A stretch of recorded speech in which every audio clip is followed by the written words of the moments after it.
Welcome to Coop Conversations, where we sit in the coop and have a conversation. Recently, Dwayne was out of town for 8 days, which is a very long time. This is what I journaled over the course of that week. Day 1 was, what am I going to do with all this free time?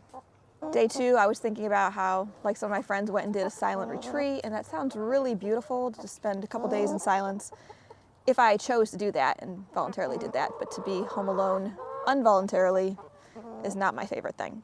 So, driving home from school, I decided to stop and take a walk at Clover Creek.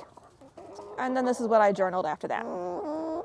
I usually take the highway, even though the route is longer, because it feels better to be going faster, rather than stop signs and lights. Though in the end, both routes take the same amount of time. Where am I even going in such a hurry? Nonetheless, I race to get there, living life at a frantic pace. No fighting. Hurry, stay busy. If I stop, I might catch myself. But what would it look like to slow down? To breathe, to rest, to be at peace, to go for a leisurely walk? Take my time. There's no hurry. There's no one at home. Don't need to rush home to being alone. Enjoy the fresh air and sunshine alone with my thoughts, and then the tears begin to flow. But I'd rather run than sit with myself in the pain. Yet here I am, alone with myself.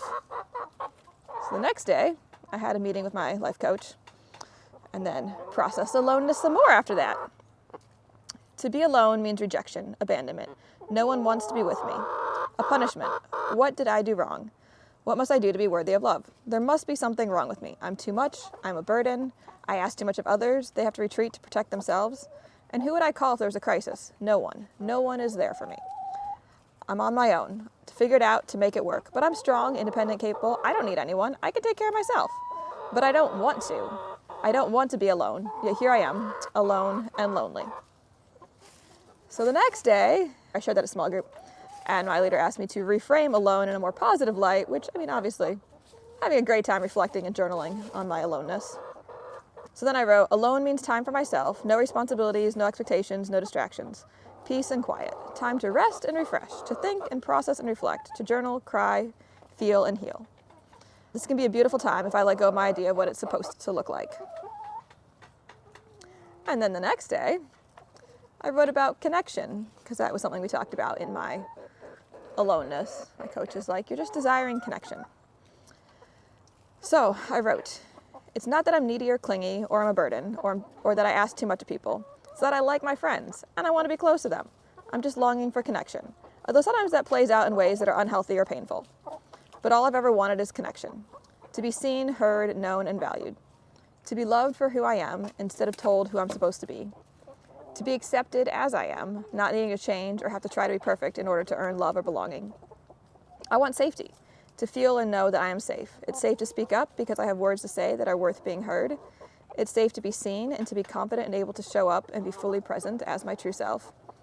It's safe to be vulnerable, not fearing that my weakness will be preyed upon or that what I share will be twisted and used against me. I want to be able to trust the people around me to stand up for me and protect me instead of being the ones who I need protected from.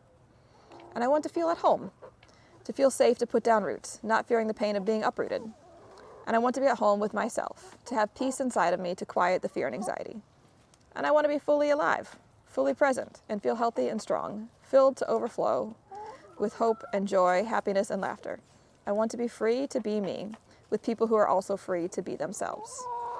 I want authenticity and honesty, to learn and grow together, to cry and heal together, to laugh and play together, to be fully alive together, and to bring out the best in each other, and to work through the worst together.